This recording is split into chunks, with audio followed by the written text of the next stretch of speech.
আমরা বসে দেখি 2.3 এর 11 থেকে অঙ্কগুলো করাবো। ঠিক আছে, কি বলেছে? 9,000 টাকা 3 বন্ধুর মধ্যে এমনভাবে ভাগ করে দিই যেন প্রথম বন্ধু যা পায় দ্বিতীয় বন্ধু তার কি পাবে?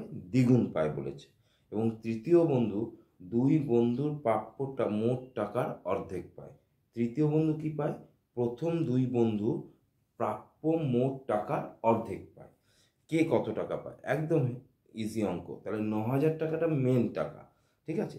এবং প্রথম বন্ধু যা পায়, তাহলে আমাকে বলেনি যে প্রথম বন্ধু, দ্বিতীয় বন্ধু, তৃতীয় বন্ধুর কোনো কিছু অনুপাত বলে দেয়নি। তাহলে আমরা ধরে নিই বা মনে করি প্রথম বন্ধু পায় সমান সমান 1 টাকা ধরি।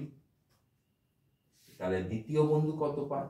দ্বিতীয় বন্ধু পায় বলেছে, দ্বিতীয় বন্ধু কি পায়? প্রথম বন্ধুর দ্বিগুণ। তাহলে প্রথম বন্ধু যা পায় তার দ্বিগুণ মানে হচ্ছে 1 × 2 মানে 2 টাকা হলো। আর তৃতীয় বন্ধু কি পায়? বলছে তৃতীয় বন্ধু পায় প্রথম 2 বন্ধুর প্রাপ্য মোট টাকা। তাহলে প্রথম বন্ধুর টাকা প্লাস দ্বিতীয় বন্ধুর টাকা, তাহলে 2 বন্ধুর প্রাপ্য মোট টাকা তার অর্ধেক, তাহলে বাই 2, তার মানে 3/2 এই টাকাটা পায় হলো। তাহলে 3 বন্ধুর টাকা বেরিয়ে গেল। এবার বলছে তাহলে কে কত টাকা পাবে? ওই 9,000 টাকা যেটা দিয়েছে ওই টাকাটা কে কত পাবে। ওকে, তাহলে আমরা এখানে বের করি। প্রথম বন্ধু, প্রথম কমা দ্বিতীয় কমা তৃতীয় বন্ধুর প্রাপ্য, মানে যে টাকাটা পায়, প্রাপ্য টাকার অনুপাত কত? 1:2:3/2। তিনটে টাকার অনুপাত, ঠিক আছে। 1:2:3। এবার এইটাকে আমরা কি করব? আনুপাতিক ভাগাড় করব। আচ্ছা, তার আগে বলেছিলাম যে এইরকম ভগ্নাংশে থাকলে সেটাকে এইগুলোর মতো পূর্ণ সংখ্যা আনবো। তাহলে তার নিয়ম কি বলেছিলাম? যে এর নিচে 1 আছে, এর নিচে 1 আছে, এর নিচে কি আছে? 2 আছে। তাহলে 1, 1, 2 এর আমরা কি করবো? ফার্স্ট লসাগু করব। তাহলে 1, 1, 2 এর লসাগু কি হয়? 2 হয়। এবার যেটা বেরোলো 2 লসাগু, সেইটা দিয়ে প্রত্যেকটা পদকে গুণ করে দেবো। ওকে, তাহলে প্রত্যেকটা পদকে গুণ করলাম। যেহেতু 2 লসাগু হয়েছে, 2 দিয়ে প্রত্যেকটা পদকে গুণ করলাম। এই 2 কেটে যায়, তাহলে 2 কে 2 2 2 4 3 পড়ে থাকে হলো। এবার আমরা এটা কি করব? আনুপাতিক ভাগাড়ের যোগফল করব। তাহলে অতএব আনুপাতিক ভাগহারের যোগফল, আনুপাতিক ভাগাড়ের যোগফল কি হবে? 2 + 4 + 3 = 9। তাহলে এবার বলেছে কোন বন্ধু কত পায়, আমরা বের করি। তাহলে প্রথম বন্ধু পায় কত? 2/9 × 9,000 টাকা বলেছে মোট টাকা, × 9,000। তাহলে এটা 1000 হলো, তার মানে 2,000 টাকা পায় প্রথম বন্ধু। ওকে, দ্বিতীয় বন্ধু পায় কত? 4 আছে, তাহলে 4/9 × 9,000, তাহলে 9,000 কেটে গেল, তাহলে পড়ে থাকে কি? 4,000 টাকা। আর তৃতীয় বন্ধু পায় কত? 3/9 × 9,000 সমান 3,000 টাকা। তাহলে এটাই হচ্ছে তিনটে বন্ধু। প্রথম বন্ধু পাচ্ছে 2,000, দ্বিতীয় বন্ধু পাচ্ছে 4,000, আর তৃতীয় বন্ধু পাচ্ছে 3,000। ওকে, 12 অঙ্কটা করব। ঠিক আছে, 12 অঙ্কটা কি বলেছে? বলেছে আমাদের গ্রামের রাস্তা তৈরির জন্য পরপর 4 বছরের খরচের অনুপাত বলে দিয়েছে 2:4:3:2, এবং ওই 4 বছরে যদি 132 লক্ষ টাকা খরচ হয়, তবে হিসেব করে দেখি দ্বিতীয় বছরে কত টাকা খরচ হয়েছে, প্রথম ও তৃতীয় বছরে মোট কত টাকা খরচ হয়েছে হিসেব করি। একদম ইজি অঙ্ক, অঙ্কটাকে শুধু ঘুরিয়ে ফিরিয়ে দিয়েছে। তাহলে 4 বছরের খরচের অনুপাত কি? গ্রামের রাস্তা তৈরি করার জন্য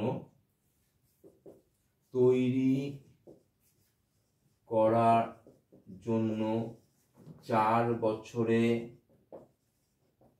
খরচের অনুপাত কত বলেছে? 2:4 3:2। তাহলে আমরা কি করব, আনুপাতিক ভাগাহারের যোগফল করব। তাহলে অতএব আনুপাতিক ভাগহারের যোগফল মানে এই চারটে অনুপাত যোগ হয়ে যাবে, 2 + 4 + 3 + 2, তাহলে 4 আর 2 6, 9 আর 2 11 হলো। তাহলে এবার আমাকে বলেছে যে হিসেব করে দেখি দ্বিতীয় বছরে কত টাকা খরচ হয়েছে। তাহলে দ্বিতীয় বছরে খরচ হয়, তাহলে এটা দ্বিতীয় বছর, তাহলে 4/11 ইন্টু কত লক্ষ টাকা মোট, 132, তাহলে 132। 11 কে 11, 11 কে 11, 2 আর 2 থাকে 11 দুগুণে 22, তাহলে 4/12 48 লক্ষ টাকা, 4/12 48 লক্ষ টাকা। সরি, এবার বলেছে প্রথম ও তৃতীয় বছরে মোট কত খরচ হয়। তাহলে আমরা প্রথম বছরে খরচ বের করলে, প্রথম বছরে খরচ হয় কত, প্রথম বছর কত, 2/11 ইন্টু 132, কাটাকুটি করলে 12, তার মানে 24 লক্ষ টাকা। আর তৃতীয় বছরে, তাহলে তৃতীয় বছরে খরচ হয়, তৃতীয় বছর কোনটা, এটা 3/11 ইন্টু 132 সমান সমান হচ্ছে 12, তার মানে 36 লক্ষ টাকা। এবার আমাকে বলেছে প্রথম ও তৃতীয় বছরে মোট কত খরচ হয়। অতএব প্রথম ও তৃতীয় বছরে মোট খরচ হয় কত, প্রথম বছরে হচ্ছে 24 আর তৃতীয় বছরে হচ্ছে 36, তাহলে 6 আর 4 10 শূন্য হাতে আর 3 2 5 1 6, তাহলে 60 লক্ষ টাকা হলো। বুঝে গেল? তাহলে অঙ্কটা একদম ইজি অঙ্ক, আমরা খুব সহজেই করতে পারবো। ওকে, এরপরে আমরা কি করব, 13 অঙ্কটা করব। 13 নম্বর অঙ্কটা কি বলেছে, বিনয়বাবু তার অবসর গ্রহণের সময় এককালীন 1,96,150 টাকা পেয়েছে। তিনি 20,000 টাকা বিদ্যালয় গ্রন্থাগারে দান করলেন, বাকি টাকা স্ত্রী পুত্র কন্যার মধ্যে 5:4:4 অনুপাতে ভাগ করে দিলেন। তাহলে হিসেব করে দেখি কে কত টাকা পেয়েছে। তাহলে সে প্রথমে অবসর গ্রহণের সময় কত টাকা পেয়েছে, 1,96,150 টাকা। তাহলে বিনয়বাবু অবসর গ্রহণের সময় এককালীন এত টাকা পান, সমান পান 1,96,150 টাকা। এবার তিনি 20,000 টাকা গ্রন্থাগারে দান করলেন। তাহলে গ্রন্থাগারে দান করেন সমান সমান 20,000 টাকা। তার মানে কি হচ্ছে, তাহলে তিনি যে টাকাটা পেয়েছেন সেখান থেকে তিনি 20,000 টাকা দান করে দিচ্ছেন, তার মানে 20,000 টাকাটা কি হবে, মাইনাস হয়ে যাবে। ধরো কথার কথা বলছি যে আমি চাকরি পরীক্ষায় অবসর গ্রহণের পর 10 টাকা পেয়েছি, সেখান থেকে 3 টাকা কি করেছি, আমি দান করে দিয়েছি, তার মানে 3 টাকা কি হচ্ছে, আমার মাইনাস হয়ে যাচ্ছে, দান করে দিচ্ছি, তাহলে আমার কাছে কত থাকছে, 7 টাকা। ঠিক এখানেও তাই, তাহলে তার কাছে বাকি থাকে কত, তাহলে অতএব বিনয় বাবুর কাছে বাকি থাকে কত টাকা, বাকি থাকে 0 5 1 6 7 এত। ঠিক আছে, মনে থাকবে 1,76,150 টাকা, এই টাকাটা তার কাছে এখন রয়েছে। এবার এই যে বাকি টাকাটা, যে টাকাটা আছে তার কাছে, এই বাকি টাকাটা তারা কি করেছে, স্ত্রী পুত্র কন্যার মধ্যে ভাগ করে দিয়েছে। তাহলে স্ত্রী পুত্র ও কন্যা মধ্যে ভাগ করেন 5:4:4 অনুপাতে। ওকে, এই অনুপাতে ভাগ করেন। তাহলে অতএব আনুপাতিক ভাগহারের যোগফল, আনুপাতিক ভাগহারের যোগফল কি হচ্ছে, 5 + 4 + 4 13। তাহলে আমাকে বলেছে হিসেব করে দেখি তিনি কাকে কত টাকা দেন। তাহলে অতএব স্ত্রীকে দেন কত, 5/13 ইন্টু 1,76,150। আর পুত্র ও কন্যা, পুত্রকে দেন কত, 4/13 ইন্টু 1,76,150।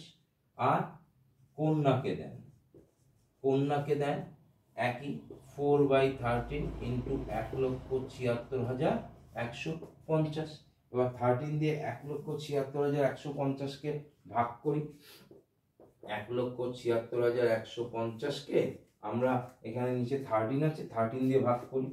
তাহলে 13কে 13, 4 6, 3 13 39, 4 13 52, তাহলে 3 13 39, 10 11 12 13 14 15 16, 7 হাতে 1 3 1 4, 1 নামলো।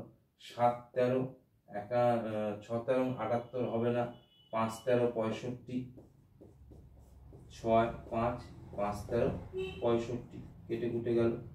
তাহলে 13550, 13550। তাহলে 5 দিয়ে এটাকে গুণ করলে কত হয়, 0, 5 5 25, 5 হাতে 2, 5 5 25 26 27, 7 হাতে 2, 5 13 65 66 67, 67,750। এটা দিয়ে এটা কাটলে কত, একই হয় 550। তাহলে গুণ করলে 0, 4 5 20, 0 হাতে 2, 4 5 20, 2 22, 2 হাতে 2, 4 13 52, 53 54। তাহলে 54,200। এটাও ঠিক তাই হবে, 13550 গুণ করলে হচ্ছে 54,200 এত টাকা। তাহলে তিনি স্ত্রীকে, পুত্রকে আর কন্যাকে দেন। স্ত্রীকে দেন 67,750, পুত্রকে দেন 54,200, কন্যাকে দেন 54,200। ওকে, আমরা 14 অঙ্কটা করব। হ্যাঁ, লাস্ট অঙ্ক এই চ্যাপ্টারে। কি বলেছে, আমিনুর চাচা তার 35 কাঠা জমিতে 4:3 অনুপাতে কি করেছে, বেগুন ও পটল চাষ করেছে। তিনি প্রতি কাঠায় বেগুন থেকে 150 টাকা এবং প্রতি কাঠায় কাঁঠাল থেকে, পটল থেকে 125 টাকা লাভ করে। তাহলে দেখো, তার 35 কাঠা আছে। হ্যাঁ, সেই 35 কাঠা 4:3 অনুপাতে সে বেগুন আর পটল চাষ করেছে। তাহলে আমরা এই যে 35 কাঠা টোটাল জমি, তার মধ্যে কতটা বেগুন আর কতটা পটলের জন্য আছে সেটা আগে বের করে নিই। ঠিক আছে, তাহলে বেগুন ও পটল চাষ করেন। তাহলে বেগুন ও পটল চাষ করেন 4:3 অনুপাতে। হলো, তাহলে অতএব আনুপাতিক ভাগ হারের যোগফল কত হলো, 4 + 3 = 7।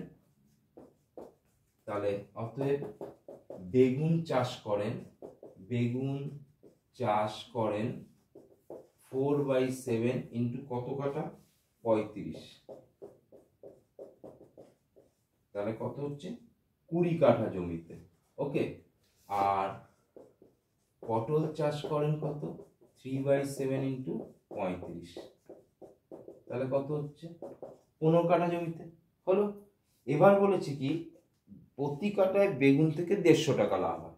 তাহলে আমরা করি, 1 কাঠা বেগুন চাষ করে লাভ করেন কত, 150 টাকা। ভালো কথা। তাহলে তিনি কত কাঠায় বেগুন চাষ করেছে, 20 কাঠায়। তাহলে 20 কাঠা বেগুন চাষ করে লাভ করেন 150 ইন্টু 20। তাহলে কত হচ্ছে, 15 দুগুণে 30, 00। তার মানে 3000 টাকা লাভ করছে। ওকে, আর বলেছে প্রতি কাঠা পটল থেকে 125 টাকা লাভ করে। তাহলে 1 কাঠা পটল থেকে, পটল চাষ করে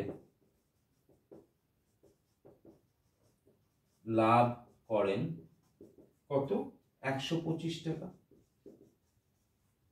হলো, তাহলে 15 কাঠা তিনি চাষ করেছে পটল।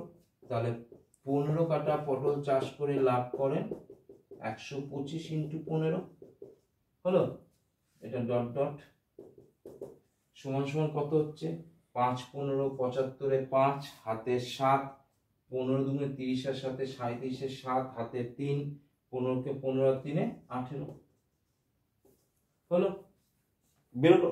তাহলে এইটাই বেগুন চাষে 3000 টাকা লাভ করে, পটল চাষে 875 টাকা লাভ করে। তাহলে আমাকে বলেছে যে মোট জমি থেকে বেগুন ও পটল চাষের লাভের পরিমাণ কত। ঠিক আছে, তাহলে বেগুন ও পটল চাষের লাভের অনুপাত, তাহলে বেগুন ও পটল চাষের লাভের অনুপাত কি হচ্ছে 3000:1875। তাহলে 3000:1875, এটা রাফ যদি করো রাফ ওয়ার্ক, 3 দিয়ে কাটলে 1000, 3 দিয়ে কাটলে 3 6 18, 3 25 75, 5 দিয়ে কাটে 5 দুগুণে 10 200, 5 12 60, 5 5 25, 5 40, 5 25, 5 8 40, 5 5 25। ওকে, তাহলে কত হচ্ছে 8:5। ঠিক আছে, তাহলে এটাই হচ্ছে বেগুন ও পটল চাষে লাভের অনুপাত। চ্যানেলটিকে অবশ্যই লাইক শেয়ার এবং সাবস্ক্রাইব করে দিন।